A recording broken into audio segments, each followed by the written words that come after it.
अस्सलाम वालेकुम दोस्तों, उम्मीद है आप खैरियत से होंगे। मैं होम्यो डॉक्टर ज़हीर, आप देख रहे हैं होम्यो हेल्थ केयर। आज का जो मालूमाती प्रोग्राम है, जो वीडियो है, वो क्रिप्टस जॉइंट्स के बारे में है। यानी जो कड़कड़ की आवाज़ें आती हैं जोड़ों में से, ख़ासकर घुटनों में से और टांगों में से, इस तरह उठते बैठते हुए जो घुटने के जॉइंट हैं उसमें से कड़कड़ किस्म की आवाज़ें आती हैं। और नमाज़ पढ़ते हुए ख़ास तौर पर नमाजी लोगों को ये प्रॉब्लम बहुत ज़्यादा फेस करना पड़ता है। और इसकी आवाज़ के साथ अगर दर्द भी है घुटनों में, तो फिर जो है इसमें ज़्यादा थोड़ी तशवीश की बात है कि इसके लिए आपको तो इलाज करना बहुत ज़रूरी है। और अगर सिर्फ कड़कड़ की आवाज़ें आ रही, इलाज फिर भी करना ज़रूरी, क्योंकि जब घुटने की हड्डियां आपस में रगड़ खाती हैं, फिर ये ऐसी आवाज़ें आती हैं कड़कड़ की तरह की हैं, जिनको क्रिप्टस जॉइंट्स भी कहा जाता है। तो इसके लिए होम्योपैथिक में बहुत ही अच्छी मेडिसिन है। सबसे पहले तो ऐसे लोग जिनको घुटनों में आवाज़ें शदीद किस्म की आ रही हैं, उठते हुए, बैठते हुए या नमाज के दौरान, या टांग को जब फोल्ड कर लेते हैं और उसके बाद जब वो टांग को खोलते हैं तो कड़कड़ की आवाज़ें आती हैं। दोनों टांगों में से आती हैं या एक टांग में से आती है, और उसके साथ हल्के दर्द की लहरें भी उनको महसूस होती हैं घुटनों में, और जो घुटनों से ऊपर की तरफ आ रही होती हैं या नीचे की तरफ दर्द की शिद्दत महसूस की जाती है टांग के अंदर। तो ऐसे लोगों के लिए ज़रूरी है कि वो सबसे पहले अपना यूरिक एसिड लेवल जो है वो टेस्ट करवा लें। ब्लड का एक जो छोटा सा टेस्ट होता है ब्लड का, आप किसी भी अच्छी लेबॉर्ट्री में जाके यूरिक एसिड का टेस्ट ज़रूर करवाएं। अगर आपका यूरिक एसिड लेवल वैसे तो जो रिपोर्ट के ऊपर लिखा होता है और जो मेडिकल साइंस कहती है कि 7 तक अगर यूरिक एसिड लेवल हो तो ये नॉर्मल काउंट किया जाता है, मगर मेरे पास देखने में अक्सर ऐसा है कि जब 4 से ऊपर यूरिक एसिड लेवल जाता है तो लोगों को प्रॉब्लम होना शुरू हो जाते हैं। मिसाल के तौर पर पाँव के अंगूठों में सूजन और दर्द शुरू हो जाता है। ये यूरिक एसिड बढ़ने की पहली एक मेन सिम्टम है, मेन अलामत है कि पाँव के अंगूठे में या दोनों अंगूठों में सूजन हो जाए और वो दर्द करने लग जाए।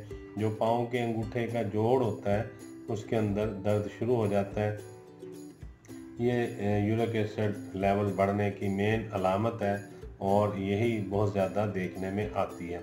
और अगर आप इसको इग्नोर कर देते हैं, अपना टेस्ट नहीं करवाते, फिर इससे जो अगली अलामत है वो फिर देखने में आएगी।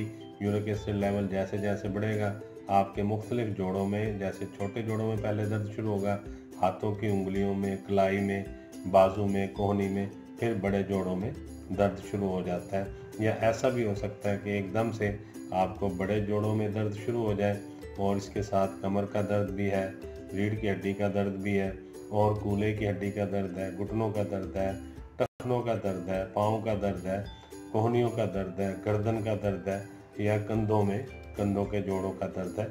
किसी भी किस्म के जोड़ जो है वो दर्द करना शुरू कर देते हैं, क्योंकि यूरिक एसिड लेवल जब बढ़ता है तो वो एक ख़ास किस्म की जो यूरिक एसिड की तहें हैं वो आपके जोड़ों में आ जाती हैं और वहाँ पे वो दर्द करना शुरू कर देते हैं। और बाज़ औक़ात इससे स्वेलिंग भी हो सकती है और वो जो जॉइंट्स हैं या जो जोड़ है वो सूज भी सकते हैं। तो इसलिए ज़्यादा बेहतर है कि जब आपका यूरिक एसिड से लेवल 4 से ऊपर जाए, या आपको फील हो कि पाँव के अंगूठे में दर्द हो रहा है या जोड़ों में से आवाज़ें आ रही कड़कड़ाहट की और मुख्तलिफ़ किस्म की आवाज़ें आ रही, ख़ासकर टांगों के जो घुटने के जोड़ हैं उनमें से आवाज़ें आ रही, घुटनों में से, तो फिर आप फ़ौरन अपना यूरिक एसिड लेवल टेस्ट करवा लें। अगर आपके यूरिक एसिड का लेवल 4 से ऊपर है, 5-6 है, तो मेडिकल साइंस और रिपोर्ट के मुताबिक तो ये नॉर्मल काउंट किया जाता है, मगर 4 से ऊपर जैसे जाता है तो हल्के मसाइल आना शुरू हो जाते हैं। तो ऐसे में ही बीमारी को आप बहुत अच्छे तरीके से रोक सकते हैं, कंट्रोल कर सकते हैं और इसे आगे बढ़ने से रोका जा सकता है। जब बहुत ज़्यादा बीमारी बढ़ जाए, यानी 9-10 तक अगर यूरिक एसिड लेवल चला गया आपका, तो फिर उसमें ऐसे में टाइम भी ज़्यादा लगता है और फिर कॉम्प्लिकेशन भी बढ़ जाती हैं। और मेडिसिन भी ज़्यादा अरसे तक खानी पड़ती है, और फिर उसके साथ साथ आपको काफ़ी ज़्यादा दर्द का भी सामना करना पड़ सकता है। तो इसलिए आपसे बेहतर तो ये है कि आप उसको शुरू में ही बीमारी को कंट्रोल कर लें।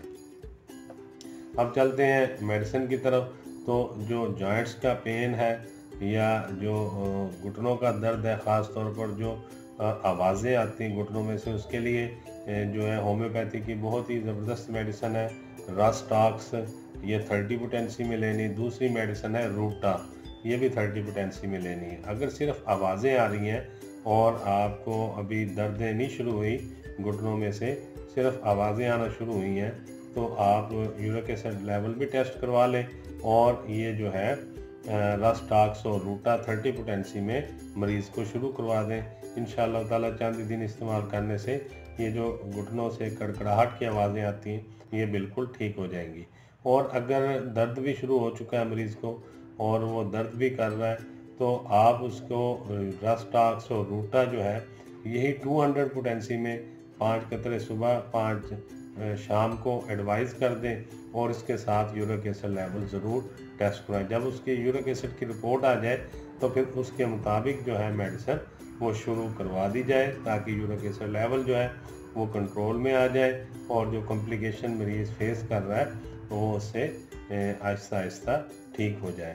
और इसमें जो यूरिक एसिड की मेडिसिन, उसमें पहले भी 2-3 दफ़ा वीडियोस बना चुका हूँ। वो क्यू पोटेंसी में दी जाती है, जैसे अर्टिका यूरिनस है, बर्बेरियस वगैरह, लीडियम पाल है, और इस तरह जो है मेडिसिन क्यू पोटेंसी में है, मदर टिंचर में दी जाती हैं। ये इससे जो है यूरिक एसिड लेवल भी कंट्रोल हो जाता है, और इसमें जो है मरीज़ की जो दर्द हैं वो भी फौरी तौर पर ठीक हो जाती हैं। इसमें मैं आपको अभी चंद मेडिसिन यूरिक एसिड के हवाले से मैं आपको बता देता हूँ कि जिसे इस्तेमाल करवाने से यूरिक एसिड लेवल को कंट्रोल किया जा सकता है। जिसमें अगर आपका यूरिक एसिड लेवल 6-7 से ज़्यादा हो गया है, और मरीज़ का लेवल 6-7 से ज़्यादा हो गया यूरिक एसिड का, और उसको मुख्तलिफ जोड़ों में दर्दें भी शुरू हो गई हैं, तो उसके लिए सबसे पहले उसे 3 जो है मदर टिंचर आप देंगे। हेड्यूमा है, अर्टिका है, और बर्बेरियस वल्गेरियस। यानी ये हेड्यूमा, अर्टिका यूरिनस और बर्बरस, ये तीनों क्यू पोटेंसी में लेने, और इन तीनों को आपस में मिला लेना। मिलाने के बाद 10 कतरे सुबह, 10 दोपहर, 10 शाम में दे दें, या मरीज़ की कंडीशन के मुताबिक आप 15 कतरे भी कर सकते हैं और 20 कतरे भी दे सकते हैं मरीज़ को। इसके साथ जो है नेट्रम सल्फ जो है 6x पोटेंसी में टैबलेट्स हैं, वो भी ले लेंगे, और 2 से 3 गोलियां सुबह, इसी तरह दोपहर को और इसी तरह रात को मरीज़ को देंगे। नेट्रम सल्फ की 6x पोटेंसी में टैबलेट देंगे, और जो हेड्यूमा, अर्टिका यूरिनस और बर्बेरियस वल्गेरियस, ये क्यू पोटेंसी में लेनी है तीनों अद्वियात। इन तीनों को मिला लेना आपस में, और इसके 10 कतरे सुबह, 10 दोपहर, 10 शाम देने हैं। और नेट्रम सल्फ 6x पोटेंसी की 2 गोलियाँ या 3 गोलियाँ सुबह, 2 दोपहर, इसी तरह 2 रात में देनी है। अगर मरीज़ के पाँव पे स्वेलिंग हो गई है और सूजन भी आ गई है, पाँव काफ़ी सूज गए हैं, और उसको मुख्तलिफ जोड़ों में दर्द भी ज़्यादा हो रहा है, तो फिर ऐसे में आप जो है उसे सूजन के लिए जो है एसिड बेंजिक जो है वो 30 में या 200 पोटेंसी में आप मरीज़ को दे देंगे। अगर 200 में आप देंगे काफ़ी ज़्यादा स्वेलिंग में एसिड बेंजिक के, तो 2 दफ़ा दे दें दिन में, 5 कतरे सुबह और 5 कतरे रात में। अगर मरीज़ को बैठे बैठे उसके पाँव सूज जाते हैं और टांगों में भी स्वेलिंग आ रही है, और उसका चेक करने का बेहतरीन तरीका होता है कि स्वेलिंग को कैसे चेक किया जाए। आप मरीज़ की स्किन पे जो है अपने हाथ से या किसी पेन से या किसी चीज़ से थोड़ा दबा देंगे जहाँ पे स्वेलिंग फील हो रही। मिसाल के तौर पर आप महसूस करते हैं कि उसके पाँव के ऊपर स्वेलिंग है, तो इस सरफेस पे आप इसको ज़रा दबाएंगे, दबाने के बाद छोड़ देंगे। अगर स्किन में हल्का सा गड़ा पड़ जाता है और वो फिर आहिस्ता आहिस्ता नॉर्मल होता है, तो इसका मतलब है कि ये स्वेलिंग है, हुई हुई है, और पाँव में सूजन हुई हुई है या हाथ पे सूजन हुई हुई है। और अगर वो गड़ा नहीं पड़ता, आप जैसे ही दबाने के बाद छोड़ते हैं और स्किन नॉर्मल रहती है, इसमें गड़ा नहीं पड़ता, तो इसका मतलब है कि स्वेलिंग नहीं है। और मरीज़ अगर कंप्लेन करता है कि मुझे स्वेलिंग हो जाती है या पहले स्वेलिंग थी अब नहीं है, तो आप फिर 30 पोटेंसी में जो है एसिड बेंजिक उसको दे सकते हैं। अगर मरीज़ को मुसलसल स्वेलिंग है और काफ़ी दिनों से स्वेलिंग है, पाँव भी सूजे रहते हैं और टांगें भी सूजी रहती हैं, तो फिर एसिड बेंजिक 200 में दिन में 2 दफ़ा 5 कतरे सुबह और 5 रात में दे देंगे। और इसके साथ जो एडियुमा, आर्टिका और बर्बेरियस वल्गेरियस क्यूबटेंसी में 10 कतरे सुबह दोपहर शाम, इन तीनों को आपस में मिला के देने हैं। और नेट्रम सल्फ 6 एक्सपोटेंसी में जो है गोलियां देनी है, 2 गोलियां सुबह, 2 दोपहर, 2 शाम में दे दें। और अगर उनको स्वेलिंग हो रही है तो फिर आप एसिड बेंजिक दे देंगे। इसके साथ एक श्वाबे कंपनी की टैबलेट आती है PTK 15 नंबर, 15 नंबर, ये भी बहुत अच्छी टैबलेट्स हैं। PTK 15 या बर्बेरियस टैबलेट्स भी कहा जाता है इनको, बर्बरस टैबलेट्स भी कहा जाता है, तो वो भी आप मरीज़ को एडवाइस कर सकते हैं। अगर वो अफोर्ड कर सकता है तो ज़रूर उसको ये टैबलेट्स भी यूज़ करनी चाहिए। उसके ऊपर तरीका इस्तेमाल लिखा होगा, वैसे उसकी 1 गोली सुबह और 1 रात को, या 2 गोलियां सुबह 2 रात को भी दे सकते हैं, या 1 गोली सुबह, 1 दोपहर और 1 रात को भी। ये आप मरीज़ की कंडीशन के मुताबिक डॉक्टर साहबान खुद जो है वो डिसाइड करेंगे कि उन्होंने क्या क्वांटिटी मरीज़ को मेडिसिन की देनी है। तो यही गुजारिशात आपसे करनी थी। उम्मीद है आपको यूरिक एसिड लेवल के बढ़ जाने में जो होम्योपैथिक की अद्वियात यूज़ करवाई जाती हैं आम तौर पर वो मैंने आपको बता दी हैं, और आपको ये प्रोग्राम अच्छा लगा होगा। मैं होम्यो डॉक्टर ज़हीर बहुत सारी दुआओं के साथ आपसे इजाज़त चाहूँगा। अस्सलाम वालेकुम।